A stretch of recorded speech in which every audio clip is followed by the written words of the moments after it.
Breaking news, Gordon Ryan has dropped out of his highly anticipated rematch with Felipe Pena this weekend. What's up everyone, and welcome to Resenha BJJ, where we discuss everything jiu-jitsu related. News, history, techniques, interviews, and much more right here at Resenha BJJ. Today, on February 23rd, 2023, Flograppling announced that Gordon Ryan would be unable to compete against Felipe Pena at Who's Number 1 on February 25th. The past match between Felipe and Gordon left fans with many mixed feelings, as it happened on the same day Leandro Lo, a jiu-jitsu icon and close friend of Felipe Pena, was brutally murdered.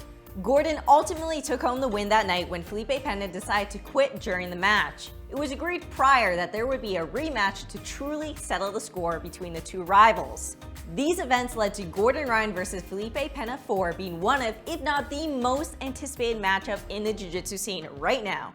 And after months of build-up, it is now being rescheduled days before the event. Gordon gave the following statement to Flograppling, and the full article can be found on their website. Gordon states, "Not really sure where to start, so I'll start by saying that I can't compete on Saturday. As much as I want to even the score, my body is giving me some issues. Last Wednesday, after hard rounds for my peak, I got home and developed severe body aches and a migraine." He continues, "I did everything I could to get there, but ultimately John and I decided that the professional thing to do was call it and give Pena and the team time to figure out next steps.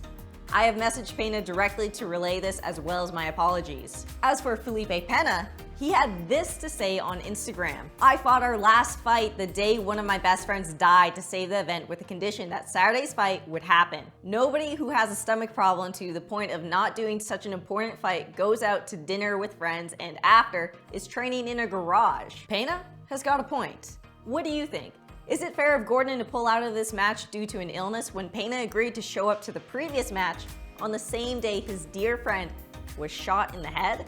Fortunately for the fans, not all is lost. Nicky Rod has stepped up and agreed to compete against Felipe Pena on 3 days' notice. While not as marketable as a Gordon rematch, Felipe and Nicky Rod do have an interesting competitive history. The two competitors' only matchup was at ADCC 2022, where they were fighting in the 99+ kilo division semi-finals to earn their spot in the finals against Gordon Ryan.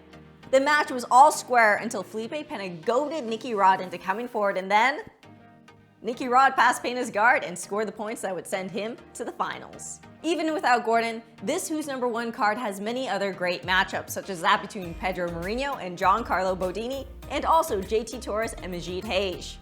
But going back to our previous video where we discussed the future of Flograppling, is a great card like this enough? Are you still going to watch the event without Gordon? This recent turn of events does bring up some interesting questions. It appears that Gordon Ryan is not totally over his chronic health issues, and this probably won't be the last time he has to yet again pull out of competition. What does this mean for Flograppling, who has recently bet a lot of money on Gordon Ryan's star power to draw viewers to the streaming site that is facing strong competition from UFC Fight Pass?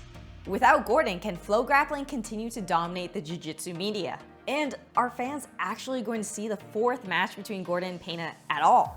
Pena has made it clear that he has his eyes set on starting an MMA career. He has already announced his retirement from competitive jiu-jitsu at the last IBJJF Worlds, after Pena moved continents to do this camp for this match. You have to wonder if he has the time and patience to do this all over again for just one more jiu-jitsu match. Hey, are you looking to build your brand and career in jiu-jitsu? Then don't forget to check out our interview with Kendall Rusi, where we discuss the business of jiu-jitsu. Make sure to like and subscribe, and we will see you in the next video.